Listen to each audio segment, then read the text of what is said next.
As sementes são um belo projeto. Contêm todo o material genético para fazer uma planta novinha em folha num conteúdo minúsculo que pode ser produzido aos bilhões e depois ser dispersado pelo mundo.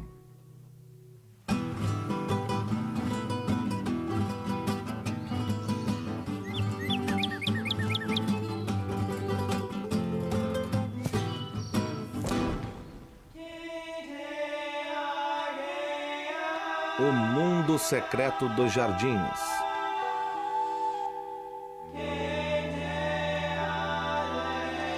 Vem voar comigo, sementes. Distribuição Sinapse.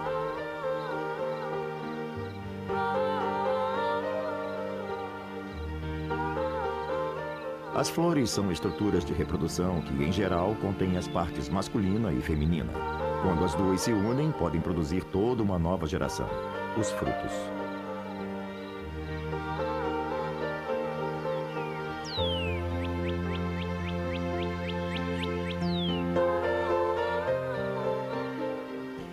Esses frutos, então, continuam a se desenvolver. Amadurecem e depois, é claro, as pétalas e tudo mais caem no solo e deixam para trás essa base inchada da flor que está agora cheia de sementes prontinhas para serem dispersas.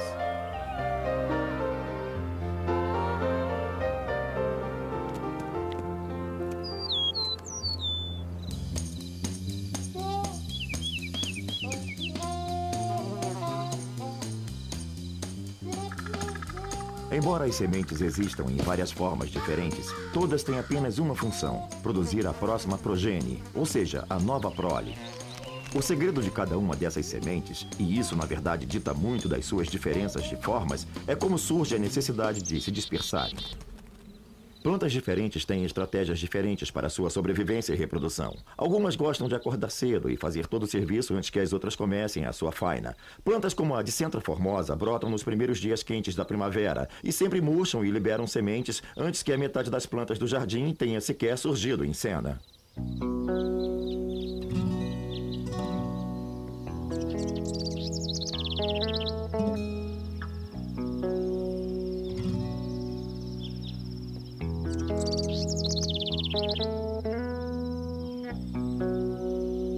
Uma outra planta efêmera de primavera que fica linda num jardim silvestre é a raiz vermelha. Como outras plantas silvestres, se desenvolve no início da estação para aproveitar bem o sol. A raiz vermelha tem um esquema bem elaborado para dispersar suas sementes. Elas liberam através de umas agulhetas uma substância doce, como num jogo de sedução, para tornar cada semente um pouco mais atraente.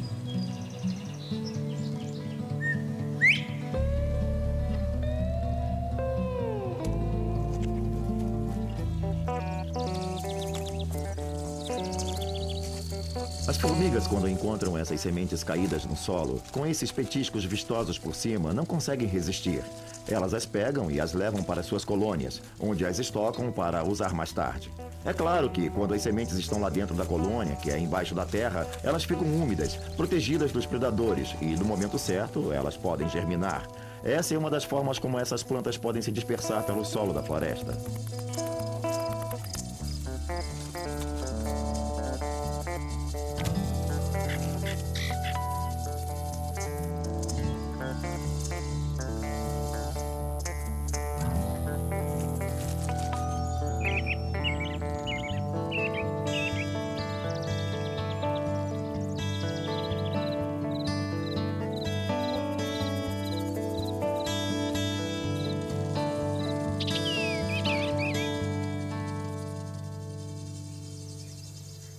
Em alguns casos, quando uma semente quer se dispersar, o melhor lugar é um que seja perto de onde a planta-mãe estava originalmente. Se a mãe foi bem-sucedida, presumivelmente isso significa que as condições de luz, as condições da umidade e o tipo de solo eram perfeitos para a planta.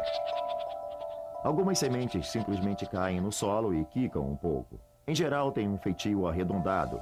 Portanto, podem rolar pelo chão até finalmente se alojarem em alguma fenda ou cavidade no solo, e ali podem ficar até que estejam prontas para germinar. É comum você encontrar plantas agrupadas em habitats apropriados, onde as sementes não caíram muito longe da mãe.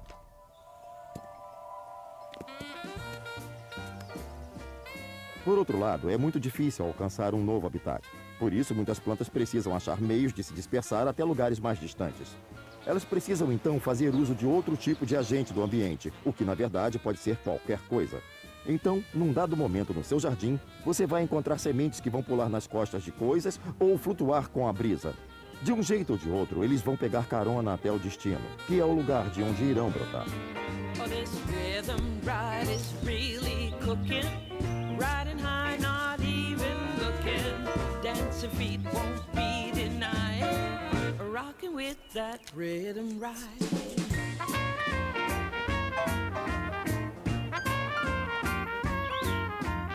In a hot rod or a freight train, I like riding in an airplane. East or west, north or southbound, we'll be riding without slowdown. Hey boys, strike up the band. This rhythm ride is really grand. When the band has got a groove on, I'll go get my dancing shoes on. And when that beat is in the pocket, well, it's like riding in a rocket. Hey boys, strike up the band. This rhythm ride is really grand.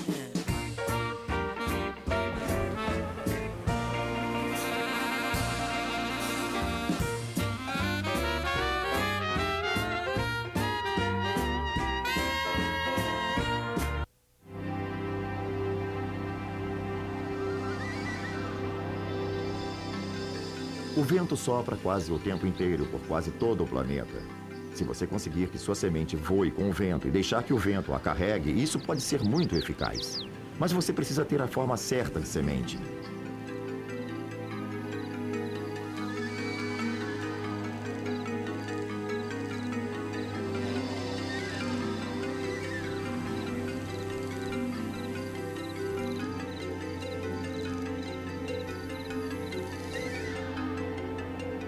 Para aproveitar o vento, as sementes têm que ser bem pequenas, sem muito óleo ou muita goma que aumentem seu peso. E elas precisam ter um paraquedas, a fim de serem levadas pela mais leve brisa.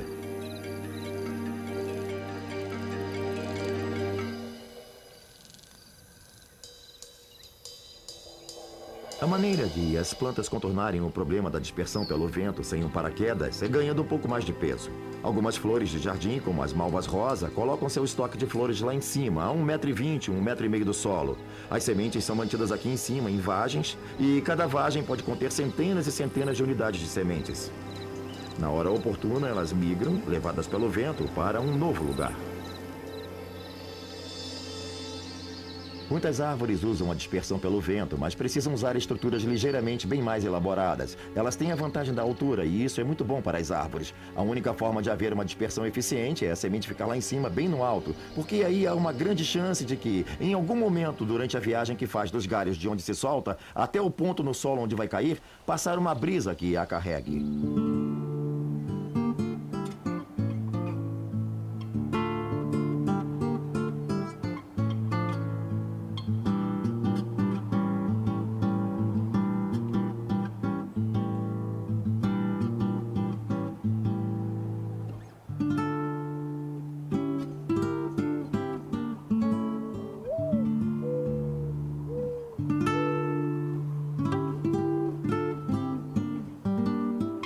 Em geral, as árvores têm um mecanismo como uma pequena asa na semente. Qualquer brisa, por mais leve, vai fazê-la se desprender rapidamente e viajar até uma distância considerável.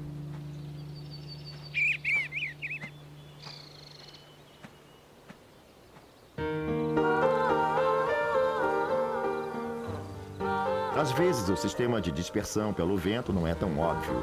Muitas plantas, na verdade, usam um mecanismo que é basicamente como um saleiro, ou esses vidrinhos com furinhos onde se põe pimenta em pó. Toda vez que o vento sopra, a haste é empurrada de um lado para o outro e a cada vez algumas sementes caem lá de cima.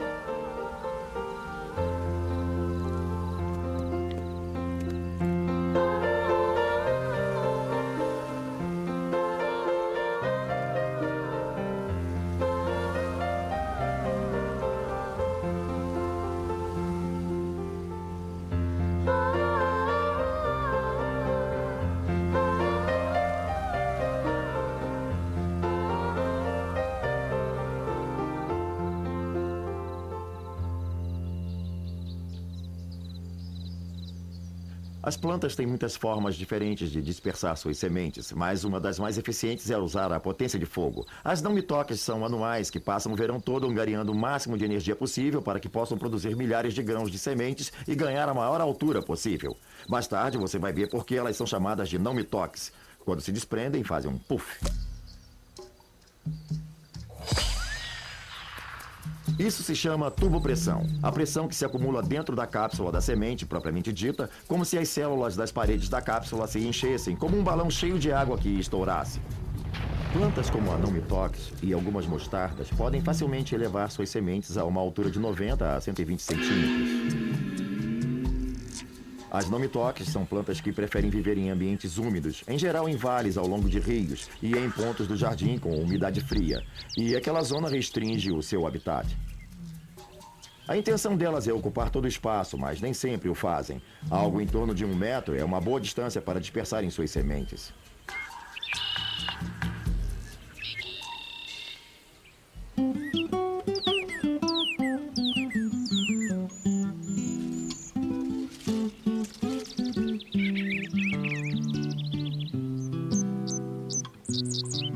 As plantas têm um longo histórico de usar animais para quase tudo, da polinização à dispersão.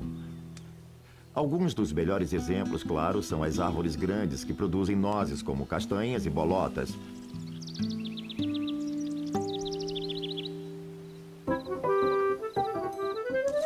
Elas produzem sementes grossas e irresistíveis a certos animais, que as usam como fonte de alimento pelos óleos e proteínas.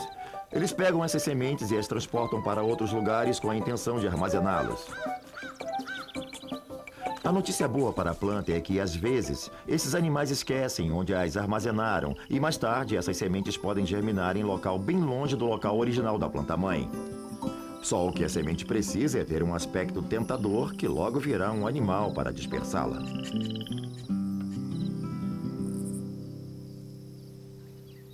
Provavelmente o mais sofisticado em termos de mecanismo de dispersão sejam as plantas frutíferas. As frutas nada mais são do que um atrativo para o animal transportar sementes. Elas são vistosas, carnudas, doces e fazem com que um animal tolo queira se aproximar para comê-las. O segredo para uma planta que quer que suas sementes sejam dispersadas pelas frutas é não deixar que elas sejam atraentes para o animal até que as sementes lá dentro estejam maduras e prontas para serem dispersadas. Basicamente, a fruta fica pouco aparente, indistinguível ou verde e dura. Além disso, há pouca compensação para a criatura que tente comê-la. Seus açúcares ainda não estão desenvolvidos, portanto, ainda não estão bem doces. As frutas ficam ali com aquela aparência horrível até determinado momento, quando as sementes internas começam a amadurecer. E aí sim, a fruta começa a ganhar cores fortes, vermelhos ou roxos. Fica mais macia e mais palatável. E, em geral, os açúcares e outros ingredientes de sabor ficam muito mais intensificados, tornando-a quase irresistível. É claro que, em muitos casos, os animais não conseguem digerir as sementes, e então as sementes comidas passam pelo seu trato digestivo e são expelidas. A esperança da planta é que a excreção se faça num local conveniente, onde as condições do solo e de umidade sejam adequadas para permitir que haja germinação. Muitas sementes de plantas frutíferas, na verdade, precisam muito de uma certa ação corrosiva do sistema digestivo do animal antes que sejam de fato capazes de germinar. Há várias espécies cujas sementes vão simplesmente permanecer ali até que alguém se habilite a tentar comê-las para então quebrar sua casca.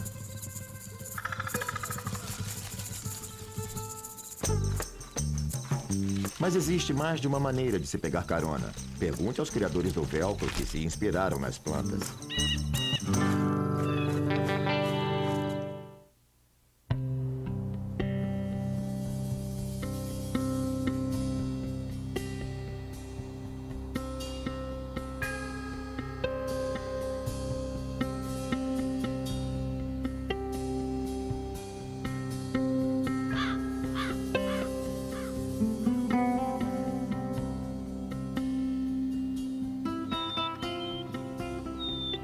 Os mamíferos, em particular, são cobertos de pelos, e eles parecem ser um meio perfeito para as sementes serem transportadas para todos os lugares.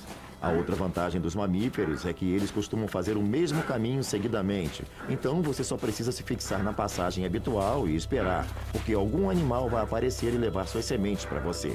Uma planta que faz muito uso desse mecanismo é a bardana. A rebarba, propriamente dita, é composta de duas partes. Uma casca recoberta por espinhos e uma câmara interna cheinha de sementes escuras. São oportunistas e aproveitam qualquer chance de pegar uma carona até o local novo. E são tão persistentes que, quando você tenta desesperadamente desalojá-los, não consegue evitar quebrar a casca e liberar as sementes. Muitas outras plantas usam o mesmo tipo de mecanismo. A amor do campo, às vezes chamada de flor do campo, também tem uma estrutura de fixação assim. Cães e outros animais peludos não são as únicas criaturas que podem dispersar essas sementes. As pessoas, principalmente jardineiros, funcionam como agentes de transporte, quando as pequenas cápsulas se agarram às suas calças ou saias e são carregadas, podendo chegar bem longe.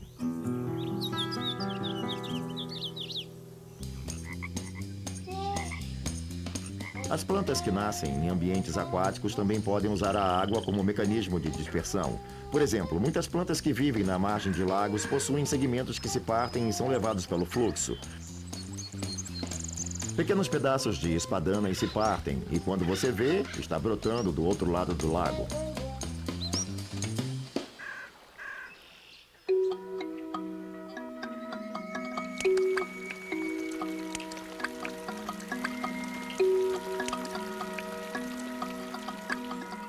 Mesmo a chuva é algo que as plantas exploram.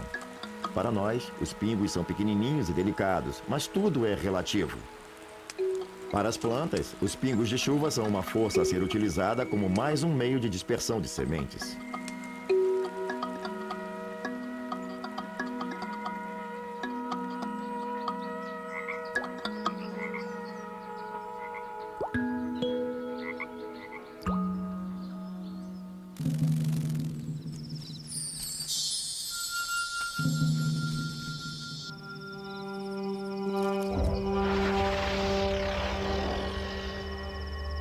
Plantas florescentes e insetos provavelmente coexistem há 60 ou 80 milhões de anos. E durante esse período, ambos os grupos proliferaram incrivelmente e agora estão entre as formas de vida que dominam o planeta.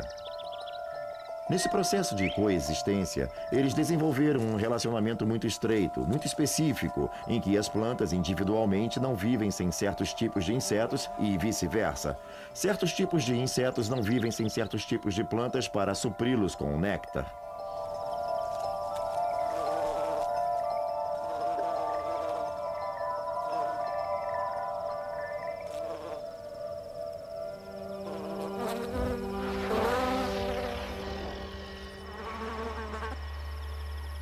É no decorrer desse relacionamento que as plantas mostram suas verdadeiras cores.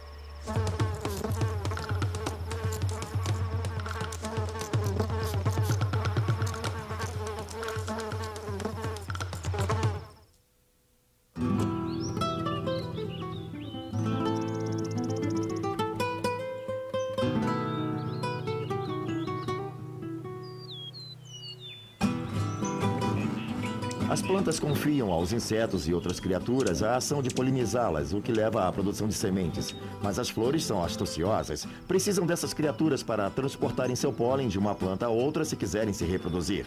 Mas elas sabem que insetos não são tolos e não vão fazer esse serviço de graça. Então as flores instigam criaturas a visitá-las, oferecendo-lhes uma doce recompensa para então o verdadeiro jogo começar.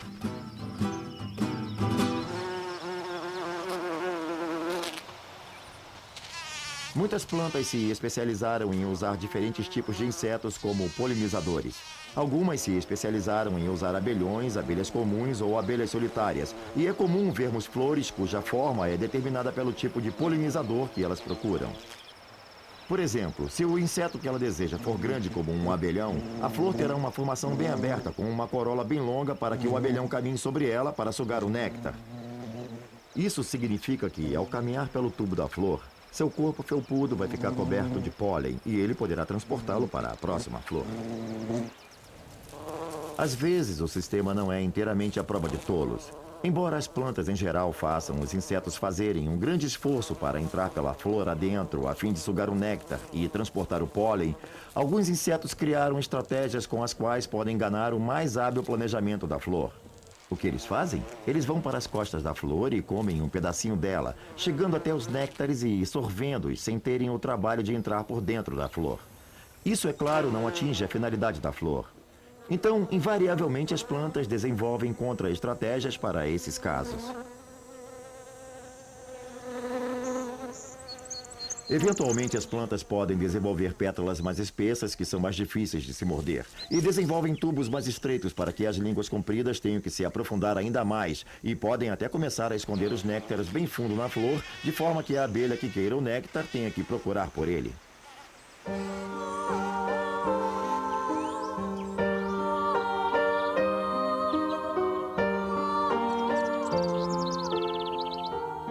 É essa constante alteração e substituição de estratégias que faz as plantas florescentes se difundirem. O que mais me impressiona é a complexidade de suas estratégias e estruturas para a produção de sementes e dispersão. Ainda há muito mistério em torno dos meios pelos quais as plantas exploram seu ambiente, suas manipulações sutis, seus interrelacionamentos complexos e, às vezes, em torno de sua beleza. Elas seduzem a todos nós com suas fragrâncias doces e flores vistosas, e dessa forma garantem que seus genes sobrevivam nas gerações futuras.